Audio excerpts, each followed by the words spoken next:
This girl literally lived a nightmare. A 17-year-old girl was watching TV late at night when her motion detector lights in her driveway suddenly went on. She assumed it was just an animal, so she got up, drew the blinds, and went back to watching TV. Then a little bit later, it happened again. Before she could even react, she looks over and clearly makes out a silhouette of a person right behind the blinds who starts banging aggressively on the window. The girl stands up and goes, "I'm gonna call the cops!"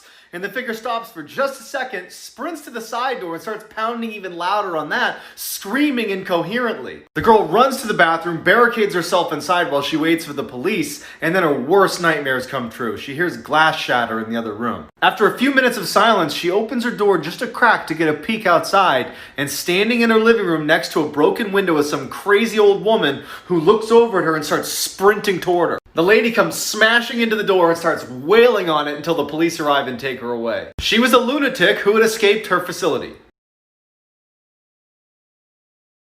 This is why you should always watch videos to the end. In 2003, a woman came home to her apartment to see that her door was unlocked. She went inside, nothing was missing, so she assumed she must have left it open. When it happened a few more times, but still nothing was missing in her apartment, she went out and got a camera, set it up in her apartment aimed at the front door. The next day, her door was unlocked, so she reviewed the footage. She watches in horror as late in the night, her front door opens and in walks this tall, creepy man who looks around and then walks towards her bedroom off camera. She immediately sprints out of her apartment and calls the police, who show up and tell her to go back in her apartment and just try to stay calm, and that they would put an officer right outside her door so she's safe. As she's sitting on the bed, totally traumatized, she realizes something.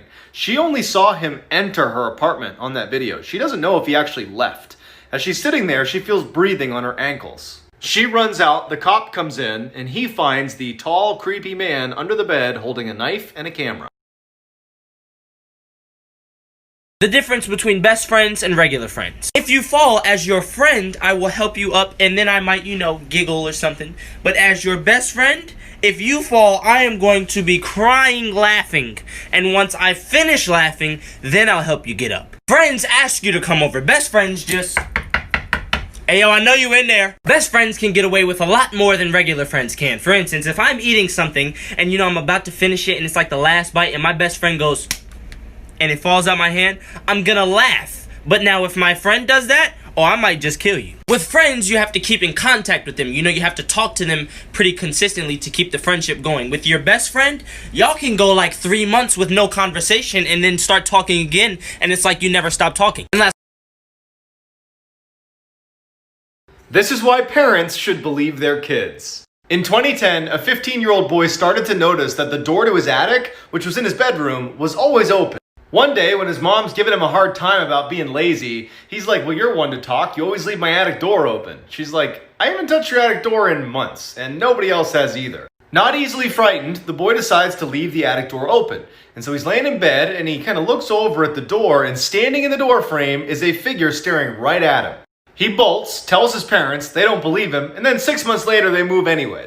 A few years later, the boy discovers his favorite teacher actually moved into his old house. And so he jokingly asks her, "You ever see any ghosts walking around your attic?" Her face got completely serious, and she's like, as soon as we moved in, the door to the attic kept opening. So we investigated, and we found a trap door that led onto the roof. Someone had been crawling in through that entrance and living in the attic for years. Okay, story time. So I work at a jewelry store, and today a man came in looking for a gift for his wife for their 10th year anniversary. He ended up picking out a piece that said, "My beautiful wife." And I said, "Anything else for you today?" And he said, "No, that's it for her, but I do want to make another purchase using a separate credit card. And could you possibly create a different account for me?" And I said, "Sure, what are you looking for?" And he said, "Do you have anything that says girlfriend?" And I said, "Yes." And he said, "Perfect, I'll take it. And do you have anything that says happy 1-year anniversary to go with it?" And I said, "Yes." And he said, "Perfect, I'll take it." So I boxed everything up all nice and I put them in their respected bags. He had me mark a K for Kristen on the bottom of his wife's bag and an L for Laura on the bottom of his girlfriend's bag. I put pretty bows on them. I handed it to him. I said, "They're gonna love it. Have a nice day." And he said, "Thank you." And shit, I just remembered that his wife's name is Laura and his girlfriend's name is Kristen. I must have mixed up the bags. Oops.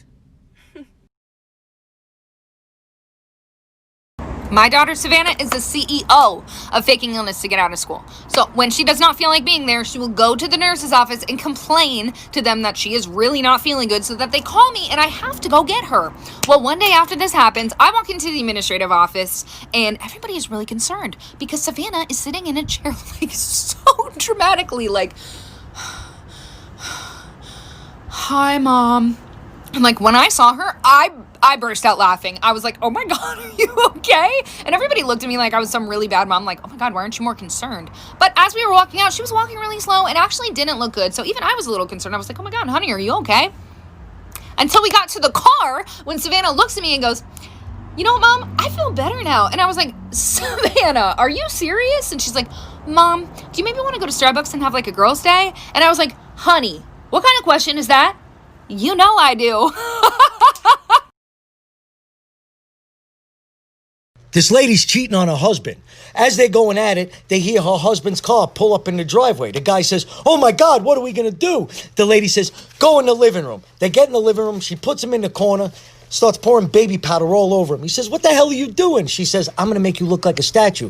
Stand there in a pose. My husband will never figure it out because he ain't too bright. Husband walks in the door, looks, he says, what's that? She says, well, me and Miss Johnson next door, we went shopping. See, she has one of these in her house. I liked it so much, she took me to get one. Husband says, all right.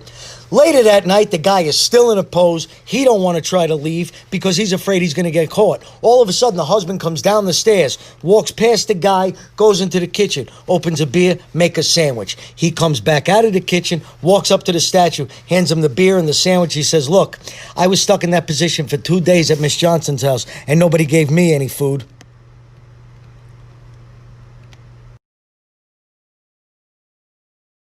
I am going to be telling you the story of the Silent Twins by the names of June and Jennifer Gibbons. When the girls were toddlers, they barely ever talked, but the pediatrician said that it was common for twins to be behind in communication skills compared to other children. By the time they were in elementary school, they would only say one-word sentences every couple days. Jennifer would write at the level she was supposed to, but June would not. They started to be bullied in school for not talking, which led them to become so quiet they stopped talking to their family. The mother would listen in on them, and she could hear them constantly talking to each other behind closed doors. So they could talk, but the parents said it sounded like a foreign language. They then started walking in a single line with each other. They looked exactly matched up. The feet hitting the ground at the same time, the arms swinging at the same time. They would stand up and sit down at the same time. Each bite of food and each drink would be taken at the same time. They were perfectly mirroring each other in every single movement. Stay tuned for part 2.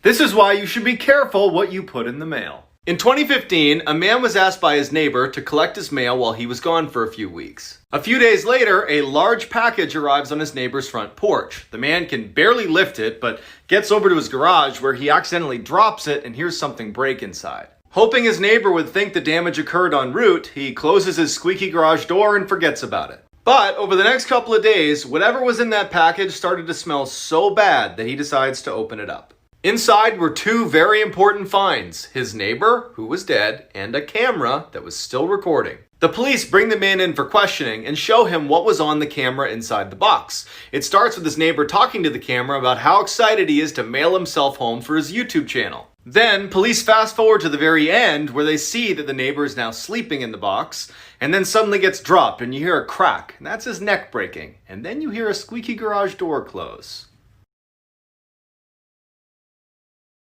If someone offers you this, walk away. In 2016, a man was staying at his friend's cabin in the woods when he decided to go for an evening stroll. A little ways down the trail, he hears someone call out from behind his neighbor's house. He looks up and he sees this skinny guy pop out from behind the building who starts waving frantically at him to come over. Worried this guy could be in trouble, the man takes off running to assist, but when he gets close enough, the neighbor just offers him a fistful of Slim Jims and starts talking about how much he hates his wife. Sensing there was something wrong with this guy, he says no thank you to the Slim Jims and walks away. The next day, the man calls his friend who owned the cabin to ask him what the deal was with his weirdo neighbor. There was silence on the phone, and then his friend just says, I don't have any neighbors. The police are called, and it turns out his neighbor was really some lunatic who had recently killed his wife and had been hiding out in the abandoned cabin next door. This is why you always say yes to tandoori chicken. In 2012, a high school tutor and her student stayed up so late one night studying that by the time they were done, the buses had stopped running. Without another way home, the student asked if he could stay the night at her place. Reluctantly, she agreed. When they got back to the apartment, she fell asleep on her bed and he fell asleep on a blanket next to her bed on the ground. A few hours later, she wakes up to the boy standing awkwardly in the middle of the room with a very strange look on his face. She asks him, "What's wrong?" He looks at her and says, "I'm really hungry. Let's go get some tandoori chicken." Confused, she says, "It's 2 a.m. Just get a snack in the cupboard." And he grabs her by the arm and he says, "No, we are getting tandoori chicken right now." And he yanks her from the bed. Feeling totally caught off guard by this whole situation, she goes into the hall with the boy, and as soon as the door shuts behind them, she can tell that he is terrified. He looks at her and just says, "I'm not actually hungry. When I woke up, there was someone under your bed." I'm going to be telling you the story of a haunted house, better known today as the Sallie House. The Sallie House is located in Kansas, and it is said to be one of the most haunted houses in history and is still haunted to this day. So, now that you know that, I will get right into the story. The house was built in the 1800s. It was white, 2 stories, 3 bedrooms, and perfect for a small family. Deborah and Tony Pickman moved into this house in 1992. They were so excited to finally own a house, especially due to the fact that Deborah was pregnant with their first child. Right as they moved in, they quickly made one of the upstairs bedrooms into a nursery. They noticed right away that lights would flicker, the phone would ring and no one would be there, timers would go off. But once their son was born, way more things started to happen. They came home one night and went upstairs to put their son to bed. When they walked into the room, they see that all of his stuffed animals have been placed in a circle, facing each other. Every single stuffed animal's hands were touching. Stay tuned for part 2.